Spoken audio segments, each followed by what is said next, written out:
হঠাৎ করেই সন্ধ্যাবেলা রেডি সেডি হয়ে বেরিয়ে পড়লাম। ভাবলাম আজকে বাইরেই কিছু খেয়ে নি, বাড়িতে খেতে ইচ্ছা করছে না। তো বেরিয়ে পড়লাম, কিন্তু যেখানে যাওয়ার জন্য বেরিয়েছিলাম ওটা বন্ধ ছিল। তাই অগত্যা অন্য কোথাও যেতে হলো। এখানে আমার মুখটা ভম্বলের মতো হয়ে আছে, দেখতেই পাচ্ছ, কারণ আমি যেখানে যাওয়ার জন্য বেরিয়েছিলাম যাওয়া হয়নি। তাই আমার মনটা খারাপ হয়ে গেছে। তো দেখতেই পাচ্ছ আমি একা আসিনি, এটাকে সাথে করে নিয়ে এসেছি। আমরা অর্ডার করেছিলাম মিক্সড ফ্রাইড রাইস আর চিলি চিকেন। প্রচন্ড খিদে পেয়েছিল, খাবারটা দেখে তাও মুডটা একটু হলেও ভালো হয়েছে। যাই হোক, খাবারটা মোটামুটি ভালোই ছিল। এখান থেকে বেরিয়ে আইসক্রিম খাবো ভেবেছিলাম, কিন্তু বেরিয়ে কি মনে হলো আইসক্রিম না খেয়েই রওনা দিলাম। ভাগ্যিস বেরিয়ে পড়েছিলাম। ও মা, আসতে না আসতেই দেখছি কি ঝড় উঠে গেছে।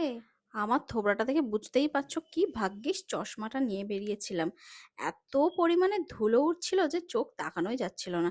ঠিক টাইমে একেবারে বাড়ি পৌঁছে গেছি, পৌঁছেই দেখি বৃষ্টি নেমে গেছে। আজকের মিনি ব্লগ এটুকুই। ওকে, বাই বাই।